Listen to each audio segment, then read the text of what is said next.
Lalu apa makna al-ghaus? Al-ghaus itu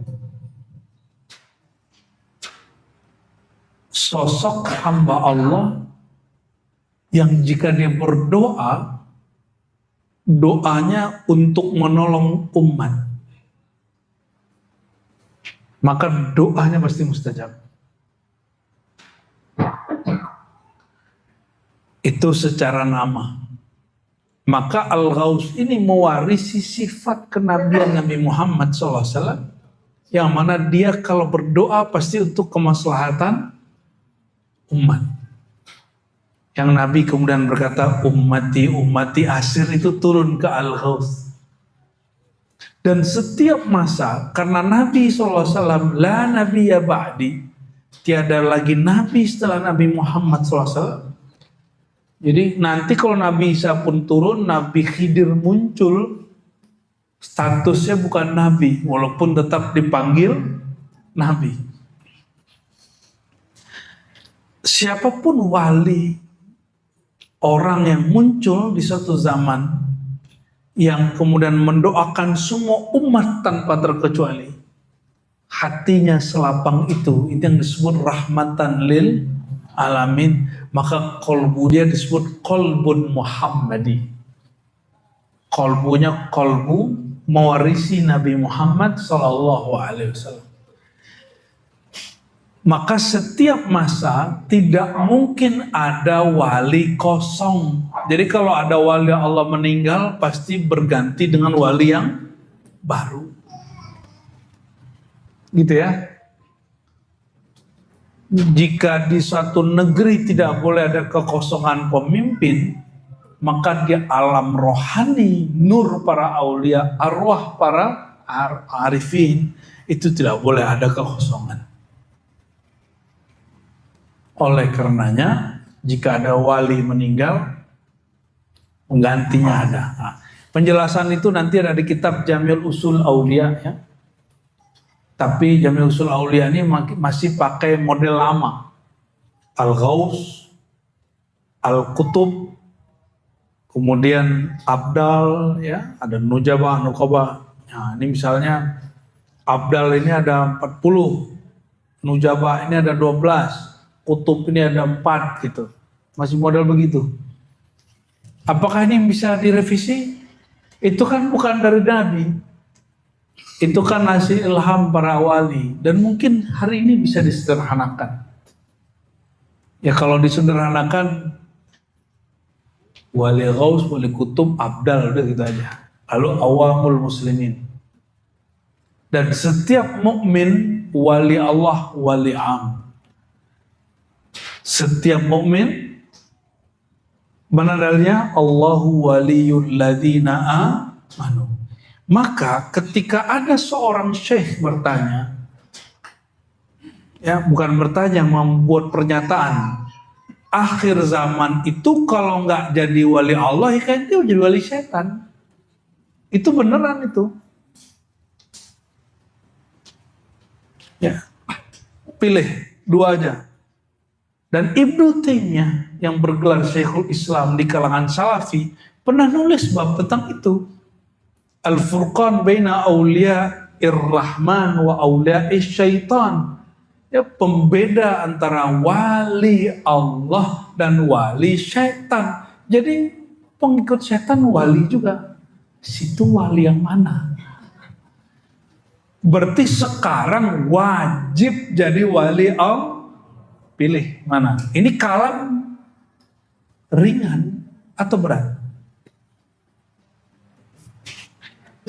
Sekarang wajib jadi wali Allah. Ini kalam ringan atau berat? Dikalamkan ringan. Isinya berat. Jadi berlebihan nggak kalau ada orang ngomong begitu? Oh, jadi wali sulit. Itu jadi wali, kalau jadi wali kutub, jadi wali abdal sulit. Jadi wali am lah, gampang. Cuma ya jatahnya am juga, umum juga. Ya. Jadi wali itu dua aja teman-teman. Secara ruang lingkupnya. Wali am, wali khas. Wali umum, wali ya. Nah ini perhatiin nih. Ini ada coretan nggak nih?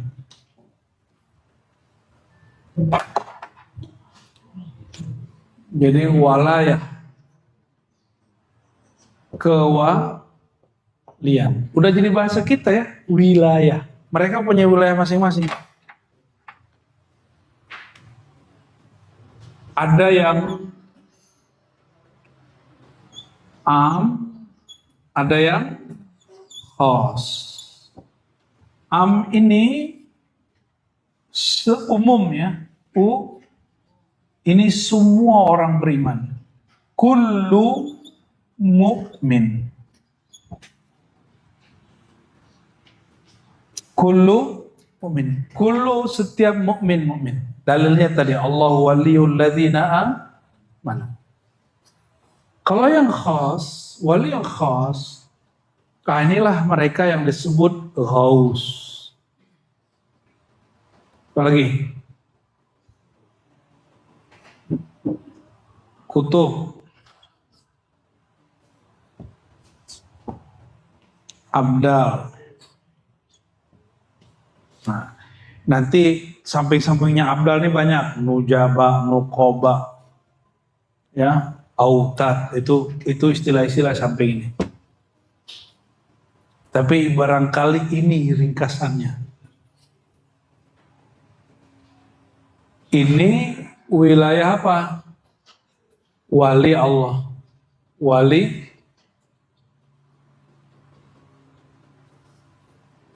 kan ada satu lagi, wali setan.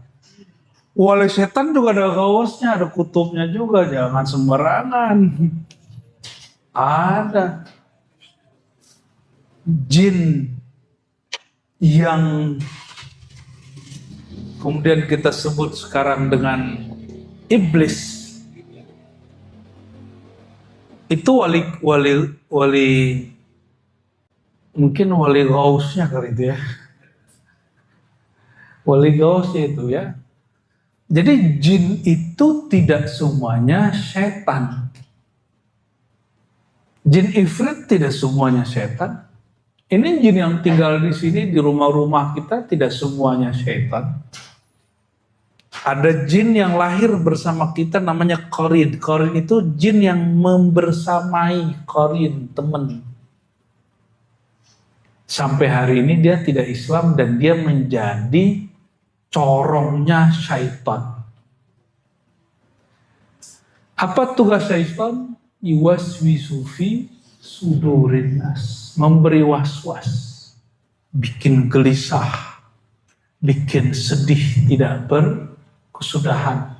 Maka wali Allah itu, wali Allah yang ini nih. La khaufun alaihim wa la hum yahzanun. Ada di banyak ayat. Mereka tidak terlalu gelisah dan juga tidak sedih berkepanjangan. Ya, jadi yang dapat musibah, ya sedih sebagai manusia. Nabi juga pernah bersedih, tapi jangan berkepanjangan. Yang diuji, kita kan kira ujian itu jahat semua.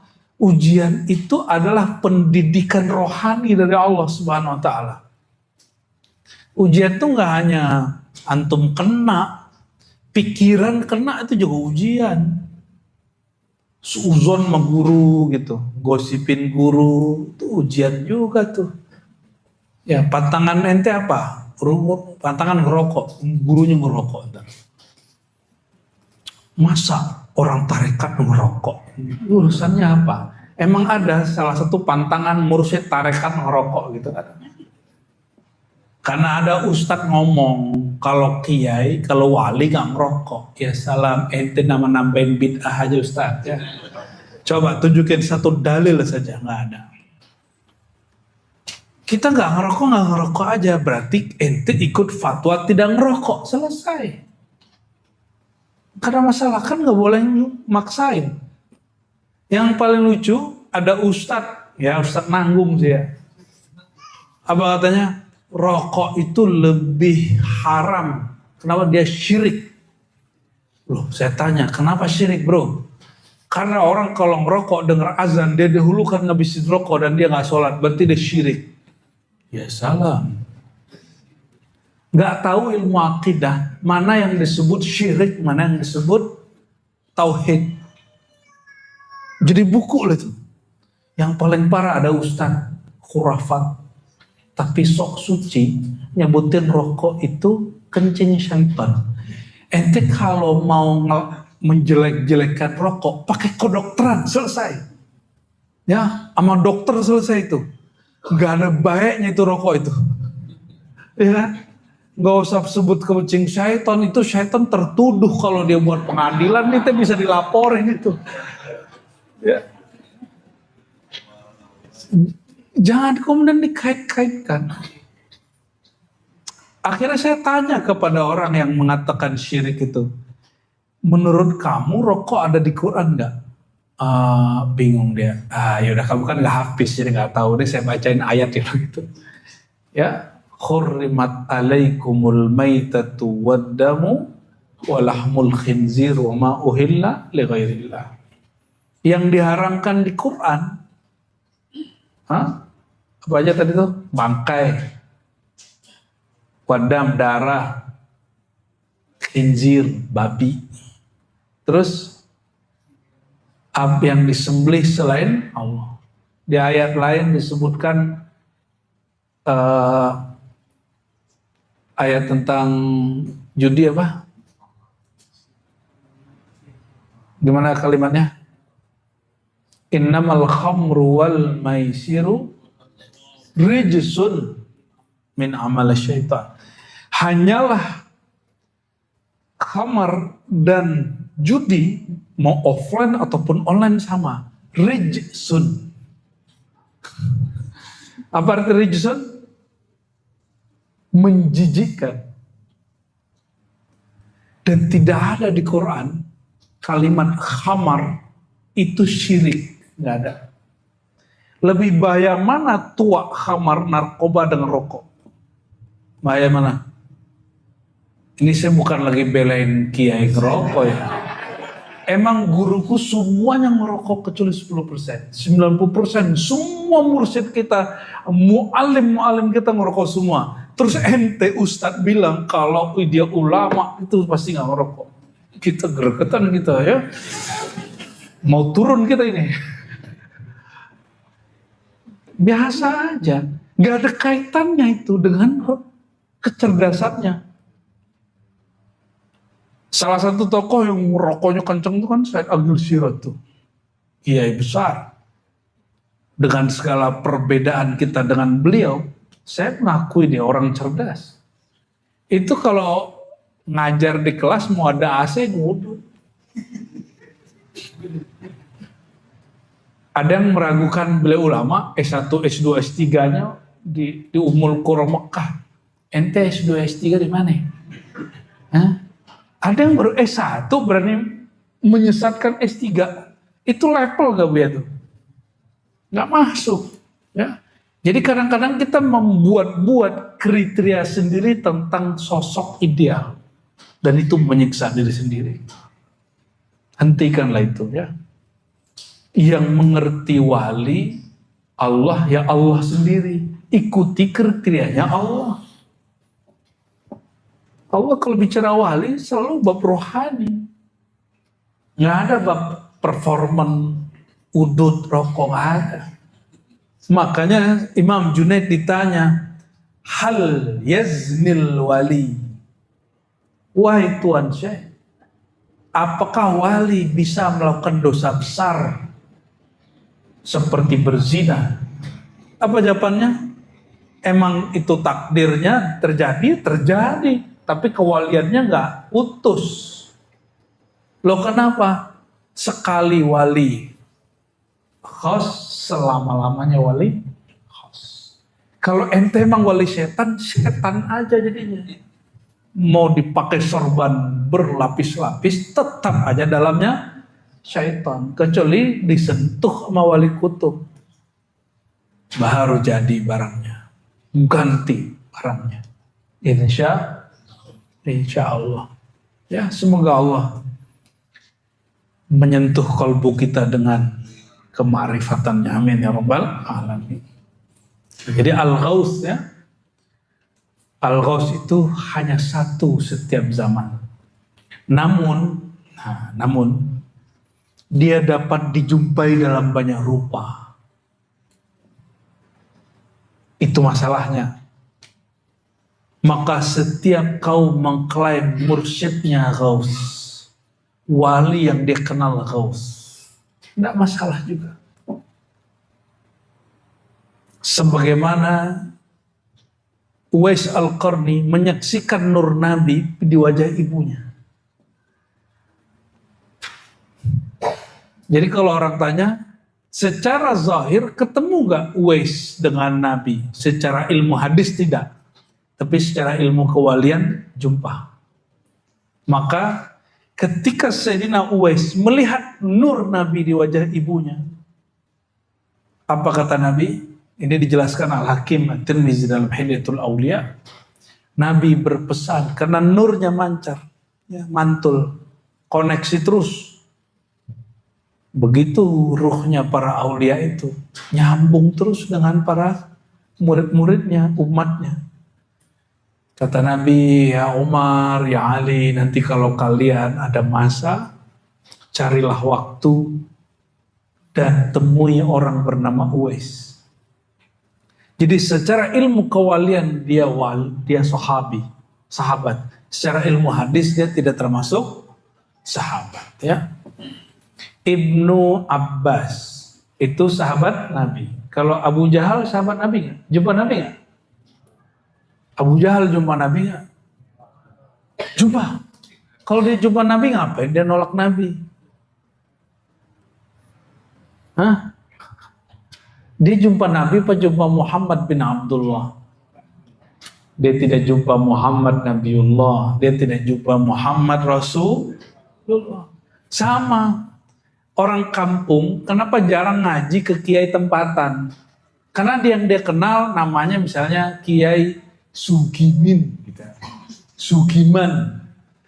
Yang aku tahu namanya Sugiman, kok sekarang dipanggil Pak Kiai, Pak Haji. Nggak masuk. Orang nggak tahu dalemannya si Kiai ini. Nggak mau nerima perubahannya. Ya, sama juga nih. Misalnya bunda ini nikah dengan suami. Ternyata suaminya ini sedang menyembunyikan kewaliannya.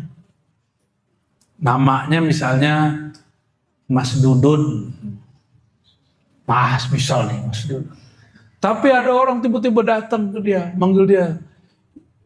Ya Abdul Latif, engkau dinamakan di langit Abdul Latif. Maka beliau ganti nama misalnya. Tapi kata bunda nih, aku nikahin Dudun bukan Latif. Nah itu. Makanya Ibnu Athaillah Sekandari mengatakan apa? Yang terhijab dari nur kewalian itu orang terdekat. Keluarga, orang kampung. Maka coba lihat tuh ya. Santri-santri itu kebanyakan dari luar kan. Mursyid-mursyid kayak Abah Anom itu, muridnya paling banyak dari luar. Ya. Habib Lutfi, kayak Halwani kan, ini Jatman sama Jatman nih. Sama, muridnya terbanyak bukan dari Pekalongan atau kayak Halwani bukan dari Magelang, enggak. Muridnya dari luar yang banyak. Apalagi antum temen dulu nyuri jambu ya kan, loh situ jadi mursyid sekarang kan, itu kan repot gitu, sulit nerimanya ya kan. Jadi terhijab oleh pandangan fisik. Yang aku kenal siapa tadi? Sugimin. Bukan Pak Kiai Haji Al-Wali Al-Arif Billah gitu. Sugimin gitu. Dia gak kenal dia. Dan itu kebanyakan anak, istri, saudara, orang tua, bahkan guru-gurunya sebelumnya banyak yang terhijab. Maka beruntunglah kalau sudah mengenal orang-orang dekat kita siapa. Ya, siapa. Jadi kalau kenal diri pasti kenal orang sekitar. Insya Allah.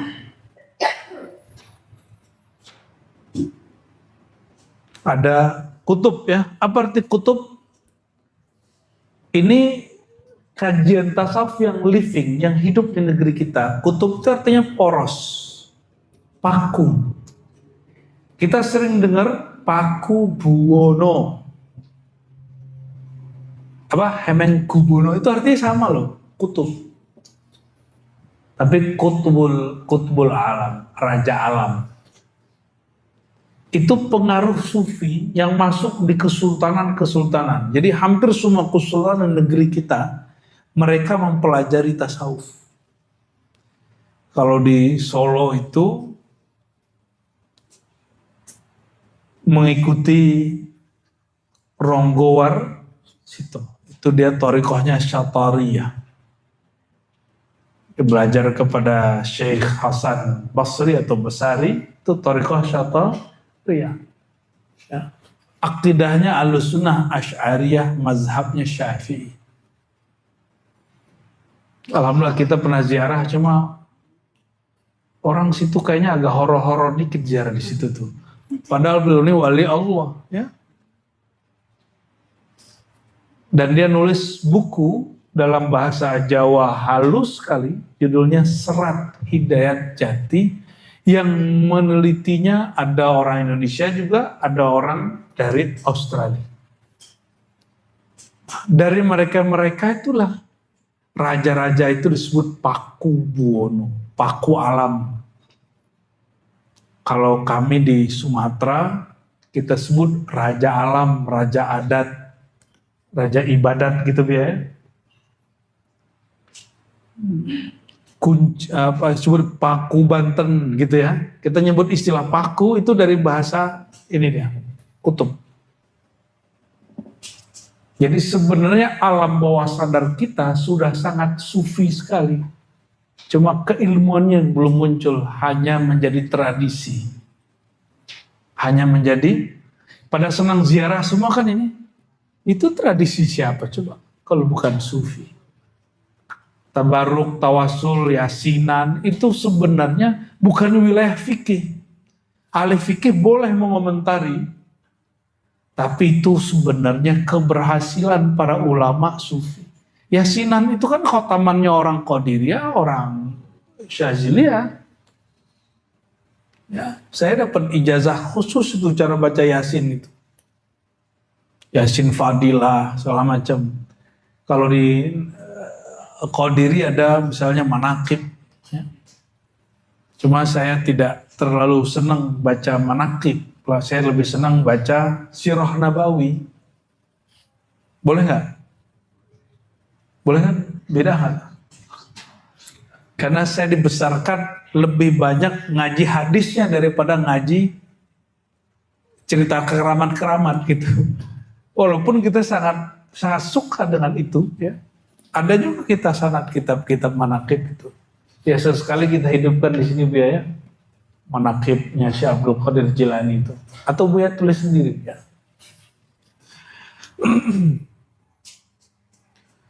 Beliau menyebutkan wabil ghausi wal mahbubi Abdullah khairil anami dil haya wal jah. Itu habril anam, bukan khairil anam ya. Tintanya, ilmunya manusia, dil haya wal jah, yang punya rasa malu, wal jah, dan rasa mempunyai kemuliaan. Ani Ibn Abbas azim al-qadri ghausan lahi fi tarjuman al-dhikri. Jadi Syekh Abdul Karim As-Sammani ini di sini kan disebut Al-Hasaniyah. Ini kurang pas, dia Al-Abbasi. Maka dia bertawasul sama kakeknya Sayyidina Abdullah bin Abbas. Jadi dia bukan Al-Hasani, tapi dia Al-Abbasi. Maka dia bertawasul sama kakeknya dan dia meyakini kakeknya pernah jadi wali ghaus. Saya sudah sering sampaikan, Syekh Abdul Qadir Jilani itu pernah berkalam, dia lagi ahwal. Ahwal itu lagi ekstase. Apa kata dia? Ana kutub. Apa kata dia? Qala Syekh Abdul Karim Samani, ana kutub. Ana ghaus. Bahkan dia mengatakan, ana al-mahdi. Siapa yang berkalam? Syekh Samani. Nih cek, setelah ini Syekh Abdul Qadir Jilani atau Jilani ya. Bertawasul berikut dengan Syekh Abdul Qadir Jilani. Ini gaus semua. Ini imam gaus semua. Syekh Abdul Qadir Jilani, apa kata beliau? Lebih ngeri lagi. Lebih ngeri lagi. Apa kata beliau? Tiadalah wali kecuali di bawah telapak kakiku. Lebih ngeri nggak? Maka Ali bin al-Haiti langsung kemudian ya duduk ya seperti orang Jawa kalau ketemu kiai. Syekh Abdul Qadir lagi duduk di mimbar ya begini. Diambil kaki Syekh Abdul Qadir taruh. Itu kalau ente lihat hari ini Syekh Abdul Qadir yang ente puji di semua tarekat itu pasti kalian ingkar. Pasti kalian ingkar. Kan di otak kita jadi wali nggak ada urusannya sama kaki. Jangan. Lah suka-suka dia lah. Dia ngomong. Kenapa? Kan dia yang punya urusan. Dia menyaksikan dirinya di atas semua pundak para aulia. Dia boleh bicara. Kalau ente nggak lihat ya tawakuf, diem, jangan ingkar. Masalahnya kita ingkar. Coba ini orang-orang yang hari ini kritikus yang ingin membersihkan tasawuf dari khurafat, katanya kan gitu. Dia nggak bisa membedakan mana yang khurafat, mana yang mukasyafah, mana yang musyahadah. Syekh Abdul Qadir Jilani kalau hidup hari ini pasti kalian bilang dia orang halu, orang sombong. Imam Sidi Ahmad Rifai, setelah ini kan Rifai, Mustafa Bakri Dilekani guru Syekh Saman, Wabil Badawi, Syekh Badawi, Amar Rifai. Imam Ahmad Badawi lagi di Raudah, dipanggil ya Rasulullah, ya abati ya Rasulullah. Itu Rasulullah mengeluarkan tangannya dan dia lihat dan disaksikan oleh orang sekitarnya. Secara riwayat hadis, ini bukan hadis, maka riwayatnya banyakkan dhaif, didoaifkan oleh Syekh Abdullah Humari dia.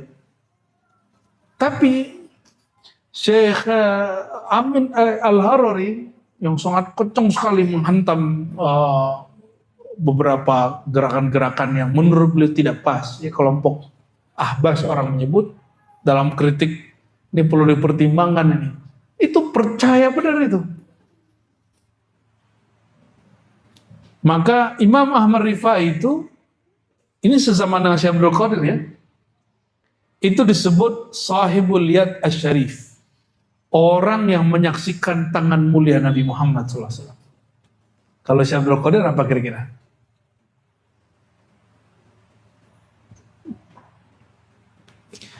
Syekh Abdul Qadir itu kan pewaris Sayyidina Ali. Ya. Karena sanad thariqatnya kepada Sayyidina Ali. Jadi dari fulan sampai kepada Sayyidina Ali. Maka yang berbicara saat itu mungkin bukan dia, tapi nur warisan dari Sayyidina Ali. Bisa jadi, wallahu a'lam bishawab, kita kan nggak tahu. Ya. Coba hari ini ada wali ngomong begitu, ente pasti tolak itu wali.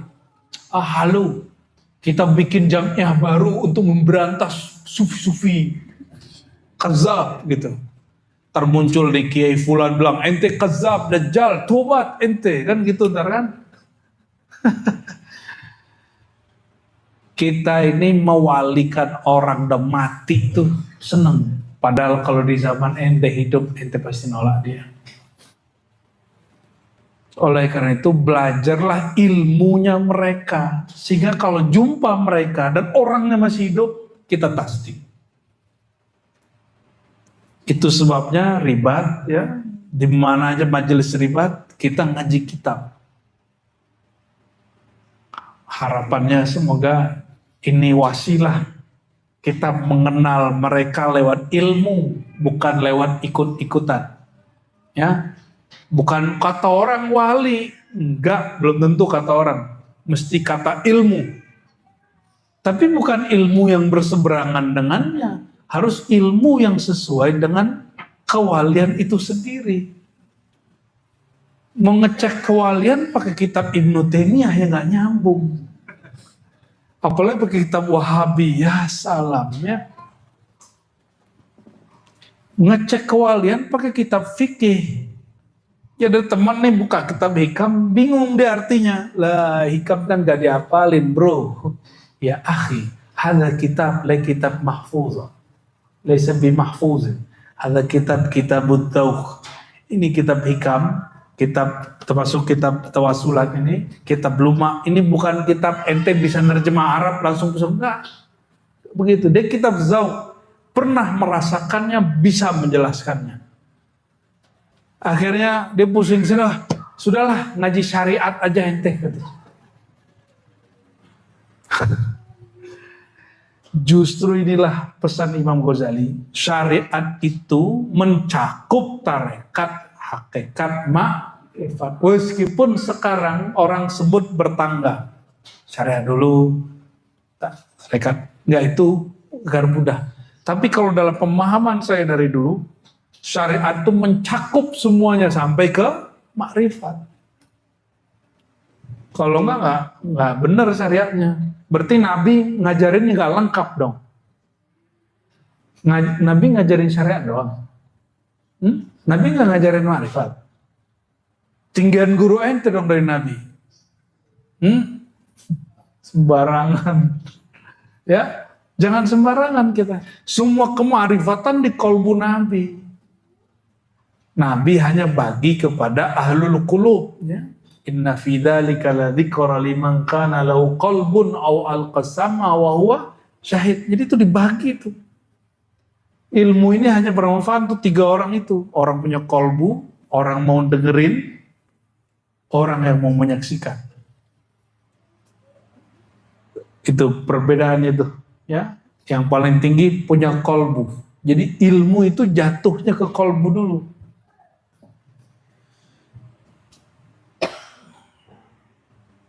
وبالشيخ عبد القادر جيلاني ومصطفى البكري ذي الإيقاني وبالبدوي وأحمد رفاعي وبالدسوقي طويل البائي. Ya. Ini disebutkan di sini 1, 2, 3, 4, 5 ya. 5 wali ghaus. 1 siapa?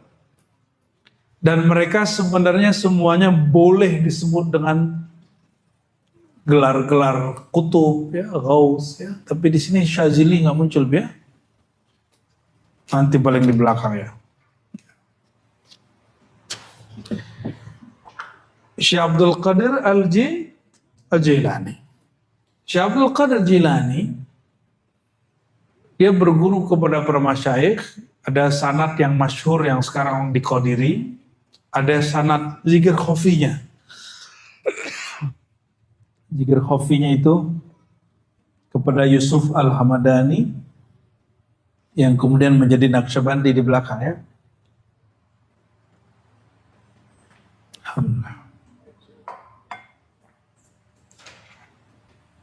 Tapi itu zahirnya.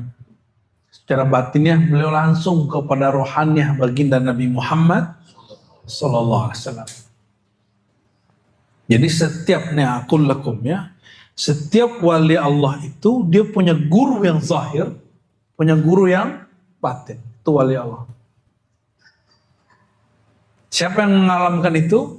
Imam Najmuddin Al-Kubra. Imam Thariqah Kubrawiyah. Yang disebut Syekh Sunnah oleh Imam Zahabi. Ya. Imam siapa? Najmuddin Al-Kubra. Kata beliau, ada yang disebut Syekh Al-Ghaib. Nah, ini saya lagi nulis artikel tentang itu. Semoga kesampaian waktunya. Ya. bab epistemologi rohani, ya, bahwa seorang salik yang disebut sayyar itu punya guru zahir, juga punya guru yang batin. Batin itu dimulai dari dalam dirinya dulu. Dia berguru ke dalam dirinya, baru bisa dia berguru ke semua wali-wali yang ada di alam semesta. Itu yang disebut siapa yang kenal diri, kenal Allah, ya. Jadi kalau ada yang nanya, gimana cara koneksi dengan alam sana? Ya koneksi dulu ke dalam dirimu. Biar gak halu. Itu orang yang mau berantas halu itu kita tantang, ya.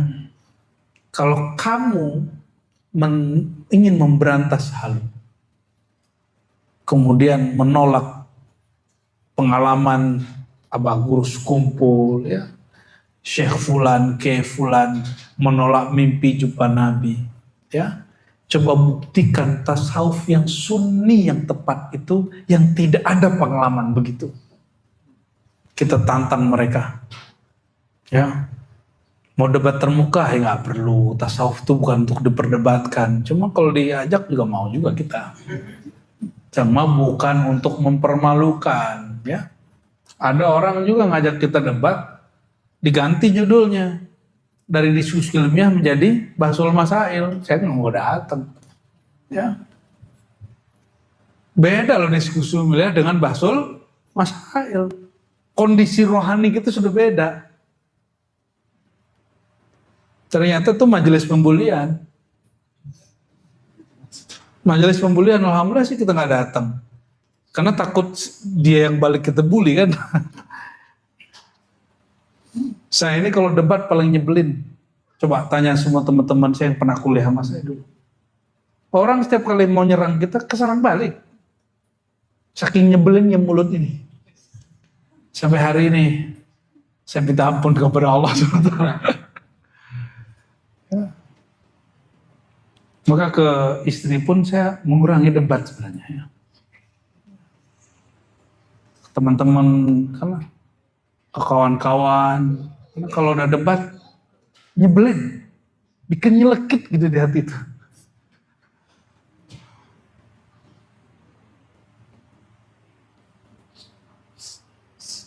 Oke, jadi Syekh Abdul Qadir Jilani, Mustafa Al-Bakri itu teman-teman semua disebut dengan Kutub Al-Khalwatiyah. Kutub Tariqat Khalwati. Khalwatiyah itu cabang dari tarekat Suhrawardiyah. Imam Suhrawardi itu ada 3. Suhrawardi Al-Maktul itu yang umur 33 dia dibunuh karena dituduh sesat. Mengajarkan filsafat isyraq namanya. Bukan itu kita maksud. Yang kita maksud adalah Suhrawardi Abu Najib dan Suhrawardi Abu Hafaz. Ditulis saja ya. Pusing kan ya? Kebanyakan nama.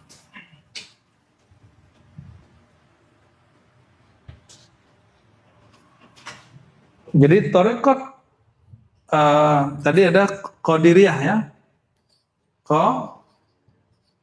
Qadiriyah. Yang barusan kita sebut Khalwa. Ya. Thariqat Qadiriyah itu dari Syekh Abdul Qadir Al-Jailani. Kita pendek Syekh Abdul Qadir Jailani. Kalau Khalwati dari Syekh Khalwati, ya. Namun itu pecahan dari Imam As-Suhrawardi. Suhrawardi ini yang kita maksud Abu Najib. Abu Najib ini punya ponakan namanya Abu Hafaz Umar. Itu yang nulis kitab Awariful Ma'arif, kita sudah khatamkan sampai 2 kali di Ribat. Cuma waktu itu masih pakai Facebook, wah sudah pakai YouTube ya? Sudah ya? Mereka berdua, baik Surawardi Abu Najib ataupun Abu Hafaz, dua-duanya murid dari Syekh Abdul Qadir Jilani. Tapi mereka punya guru lagi jalur yang lain. Ya. Jadi Khalwatiyah cabang daripada Thariqah Suhrawardi. Dari Imam Surawardi ini pecah juga namanya tadi Kubrawiyah. Ya. Adapun Naqsyabandi itu nanti beradik kakaknya sama Syatariyah. Nah, Syekh Abdul Qadir Jilani ini punya guru di jalur yang lain ya. Namanya Yusuf Ahmadani. Yusuf punya guru namanya Farmadi. Farmadi punya guru namanya Kharqani.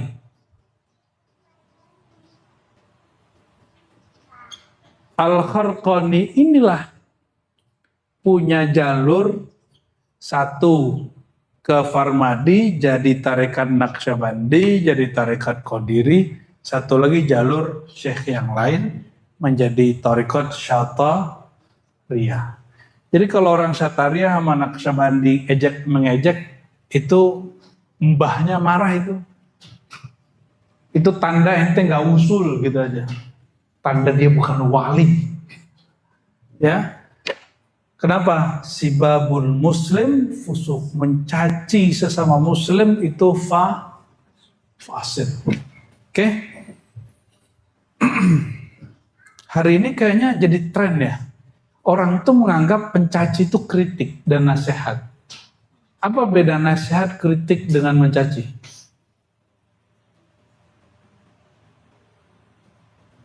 Beda nggak? Beda nggak? Kalau mencaci itu menghina, menggunakan kata-kata yang menghina.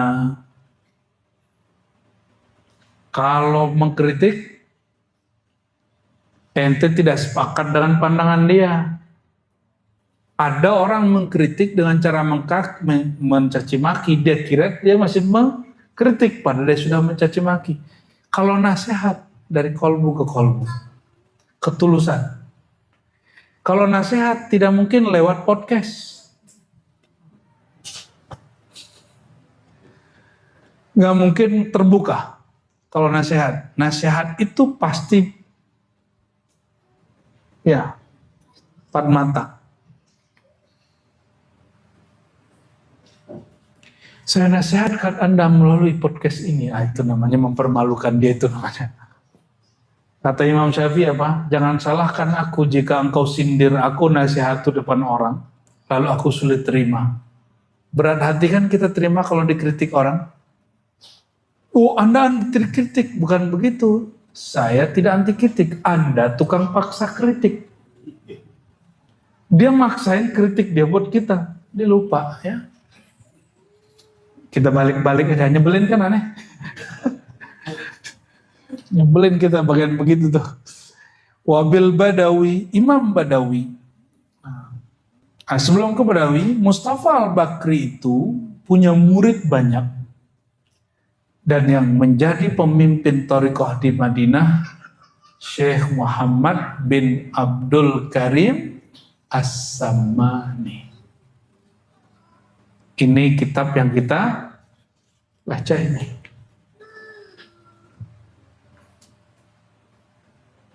Thariqah Khalwatiyah masih banyak di Indonesia ya.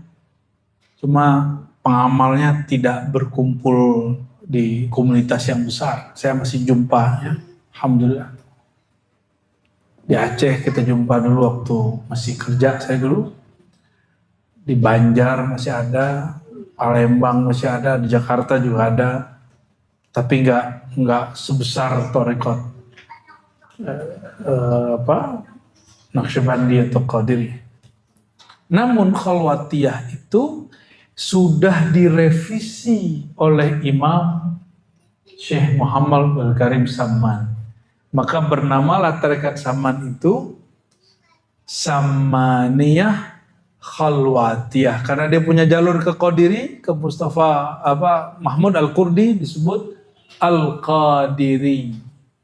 Jadi tarekat Saman itu ada banyak di dalamnya, ada Anfasiyah, ada Aidrusiyah, ada Naqsyabandiyah, ada Syaziliyah, ada Qadiri. Tapi yang paling besar Khalwatiyah dan Qadiriyah. Maka kita juga meriwayatkan Syatari melalui Syekh Saman. Kita juga meriwayatkan tarekat Syatariyah melalui Syekh Saman. Ada jalurnya. Apa pencirian tarekat Syatariyah? Kajian martabat 7. Nanti kita buat di sini ya. Saya akan buat di luar. Nanti di sini kita buat sendiri. Tapi semacam daurah sehari penuh. Insya Allah ya. Nanti mungkin penutup.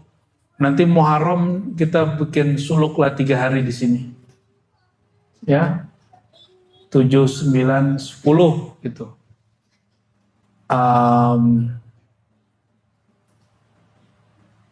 Mungkin tanggal 10-nya atau tanggal 9-nya seharian kita bikin kajian martabat 7. Biar mengenal Allahnya gak jauh-jauh amat. Ya. Kitab itu ditulis oleh ulama keturunan Nabi, tinggal di India, lalu hijrah ke Madinah. Maka Syatariyah berkembangnya di Madinah. Dan Syaikhul Karim Saman ada di Madinah saat itu. Khusus ini surau An-Nur Rahmani, Jati Keramat, dari Jati Keramat, kitab khidmatnya Tariqat apa? Samaniyah, Khalwatiyah, Qadiriyah. Kalau disambung apa? Anfasiyah, Suhrawardiyah. Itu mau yang apa lagi? Syatariyah, Aidrusiyah. Banyak di dalamnya. Banyak di dalamnya. Ya. Wa Ahmad Rifai wal bil Badawi wa Ahmad Rifai. Tarekat Badawiyah disebut tarekat Ahmadiyah. Namanya Ahmad Al-Badawi. Itu juga tarekat Ahmadiyah ini juga menjadi bagian dari salah satu part dalam tarekat Samaniyah. Ini yang kebanyakan sampai hari ini yang mengamalkan orang-orang Mesir. Ya, orang-orang mana? Ahmad Badawi ini ujian untuknya hampir sama. Saya mengalami yang dia alami. Ya, kehilangan anaknya. Itu Sidi Ahmad Al-Badawi. Ya, dan dia tidak ada marah sama sekali. Wa Ahmad Rifai, Sidi Ahmad Rifai tadi gelarnya apa? Sahib Yad Asy-Syarif. Dia menyaksikan taman baginda Nabi Muhammad SAW. Orang lagi jaga, mata lagi kebuka, tapi bisa melihat tangan baginda yang beliau sudah wafat 1400 tahun yang lalu. Kalau di zamannya mungkin 500 tahun yang lalu. Itu yang melihat mata ini atau basirah? Basirah. Hanya orang yang punya basirah yang bisa lihat. Oleh karenanya, Sidi Abdullah Ghumari menolak riwayat itu, Bu ya, Yunal. Jadi mausu'ah dia menolak itu. Karena dia menggunakan pendekatan ilmu hadis empiris. Tidak menggunakan pendekatan tasawuf, padahal dia seorang mursyid. Ya. Tapi itu pertanda beliau konsisten dengan ilmu hadisnya. Bagus juga, ya. Sidi Ahmad Rifai ini, teman-teman, mazhabnya Syafi'i, akidahnya Asy'ari. Akidahnya apa? Asy'ari. Dan dia salah satu pemegang sanad kakek gurunya Abul Hasan Asy-Syadzili. Jadi Abu Hasan Asy-Syadzili juga punya sanad ke beliau. Ya. Dan bukunya banyak sekali, ada Hikam Rifaiyah, ada solawat-solawat asrar, banyak sekali. Kita sudah buka beberapa di majelis Matraman ya, beberapa waktu. Lalu Wabid Dusuki, nah, Imam Ad-Dusuki, bukan Dasuki. Jadi pernah kita ingetin seorang satu sekolah, ya sekolah beliau maksudnya. Ustadznya ngotot, ini dicetakannya tulisnya Dasuki. Ya sudah, nggak bisa dipaksa kan? Ya. Tidak ada kampung namanya Dasuki, yang ada namanya Dusuki. Dusuk ya. Imam Ad-Dusuki ini juga, jadi teman-teman, Thariqah Dusukiyah itu thariqah yang juga mengembangkan thariqah Muhammadi Khidriyah, sebagaimana imam-imam sebelumnya juga, ya. Di beliau itu hari ini yang banyak mereka ngamalin sholawat, tapi sebenarnya zikir khotam 70.000 ini mereka juga pengamalnya nih. Di Mesir banyak. Di Mesir digabung dengan nama Dusukia Burhamiyah. Dusukia Burhamiyah, ya. Jadi kalau di Mesir itu setiap 12 Rabiul Awal itu ada pawai, seluruh tarekat pakai bawa benderanya, panji-panjinya. Tapi tidak resmi dari pemerintah, hanya diadakan oleh Jam'iyah Thariqah sana. Jadi masing-masing thariqah bawa tuh. Kalau orang ribet bingung kali ya. Ya, ini thariqahnya apa nih? Mungkin Jati Keramat, Samania gitu ya. Ciputat, Naqsyabandi, Syazili. Kalau Buaran apa Bu ya? Bingung Bu ya. Kita nggak buat begitu ya.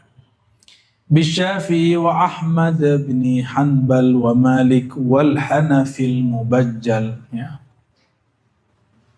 Dan bertawassul juga dengan Imam Syafi'i, Ahmad bin Hanbal, Malik, Imam Abu Hanifah, ya. Lalu ini perhatikan, ini tambahan dari riwayat teks ini, pemberi ijazah sanad ini. Bi syaikhina dzirri wal burhani, kami bertawassul juga dengan guru kita pemilik sir dan burhan, Qutubiz Zaman Al-Arif As-Sammani.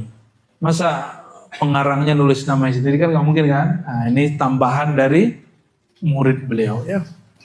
Syekh Abdurrahman kalau asal namanya.